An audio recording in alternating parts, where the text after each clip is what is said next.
Asalaamu calaykum daawadayaal, waa Shubaal Media. Waxaanu halkan idinka soo gudbinaynaa warbixin aad la dhici doontaan amaba idin xiisa gelin doonta. Kilibkeenana aan kaga hadlayno waxa weeyaan warbixintaas haddaan aan guda galo. Sidaynu ognahay, buurta ugu dheer ee dalka Soomaaliya waa buurta Daalo, uguna quruxda badan.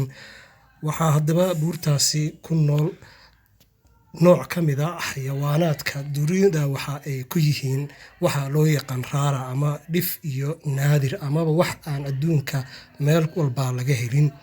Xayawaankaas oo aad haddaad aragtaan dadka intooda badni ay u malayn doonaan inuu yahay dameer, hase ahaatee aanan ahayn dameer, balse foomkiisa leh. waxaase loogu yeeraa gumburi. Haddaba inta taqaani waa ay taqaan, intaan aqoonina sida aan filayo waa ay ka faa'iideysan doonaan, walow aan dareensanahay in Soomaalida badankoodu aanay garanayn. Haddaba daabadan aad u jeedaan ayaa waxa ay qolyahan reer Israa'iil ay u yaqaanaan in ay tahay daabadii Nabi Muuse calayhi salaam uu adeegsan jiray amaba u ahayd gaadiidka. Noocan xayawaanka ee u eg foomka dameerka leh ee loo yaqaano gumburiga ayaa waxa uu ku nool yahay buurta Daalo. Inagoo og inay tahay buurta Daalo buurta ugu dheer Soomaaliya, uguna quruxda badan, waana meel aad u qabow. waxa ayna ku taallaa gobolka Sanaag, gaar ahaan agagaarka magaalada Ceerigaabo.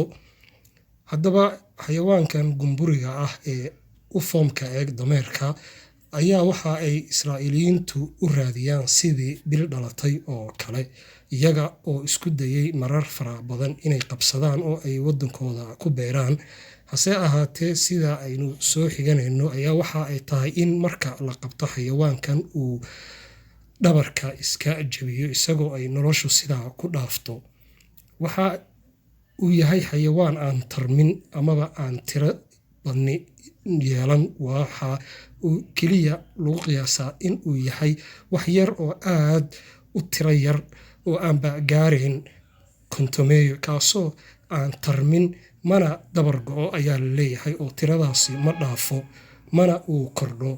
waxyaabaha mucjisooyinka uu leeyahay weeyaan xayawaankan. Haddaba Israa'iiliyiinta ayaa waxa ay raadiyaan waxyaabihii Nabi Muuse sida usha iyo daabadan, iyaga oo u aqoonsan buurtan Daalo inay tahay buurtii uu ku noolaa Nabi Muuse calayhi salaam. ayaa waxa ay Israa'iiliyiintu sameeyaan iyaga oo soo raaca hay-adaha ka howlgala gudaha Soomaaliya, iskana soo dhiga dad muslimiin isu soo ekeysiiya, iyaga oo sheegta dhalashada Masar ama Morocco ama Algeria, wadamada Carabta.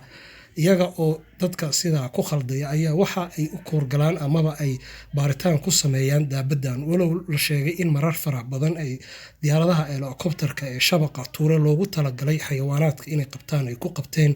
hase ahaatee, waxaa cad inay ku guul dareysan sida la sheegayo xayawaanka dhabarka iska jabiyo ama ku nooleyn dhul kale ayaa waxaa caddeyn u ah inay soo noqnoqoshadooda faraha badan oo ay ku soo noqnoqdaan buurta Daalo, iyaga oo daneynaya inay xayawaankan mar uu isaga oo dad qaba ay dalkooda Israa'iil ku beeraan, iyaga oo waxa ugu weyn ay u tixgelinayaan amaba ay u raadinayaan ay tahay calaamad iyagu aaminsan yihiin aqoon-yahaniinta xeelka dheer ee dalkaasi Israa'iil inay tahay daabadani tii uu Nabi Muuse calayhi salaam adeegsan jiray amaba u ahaa gaadiidka.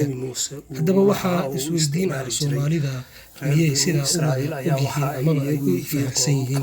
Jawaabteenu waa maya, wax yar oo fara ku turisa mooyaane. Inta badan dadka Soomaalida oga aqoon uma lahan ayaa la leeyahay. Haddaba Israa'iiliyiinta ayaa waxa oo kale ay ka raadiyaan buurtan Daalo ushii Nabi Muuse calayhi salaam, iyaga oo sidaan horey idinku soo sheegnay aaminsan inay tahay buurtani halkii uu ku noolaa Nabi Muuse calayhi salaam, iyaga oo u diiwaan gashan tahay amaba ay ugu jirto taariikhdooda rikoorka ah. reer bani Israa'iil ayaan ognahay inay nebiyaal intoodii badni iyaga laga soo saaray ayaa waxa ay yihiin dad aad u cilmi badan oo khubro u raadiya waxyaalo kasta oo dunida raad ku reeba iyaga oo howl badan geliya sida ay u noqon lahaayeen maktab dunida oo dhan laga helo waxyaabihii taariikhiga ama muhiimka ahaa.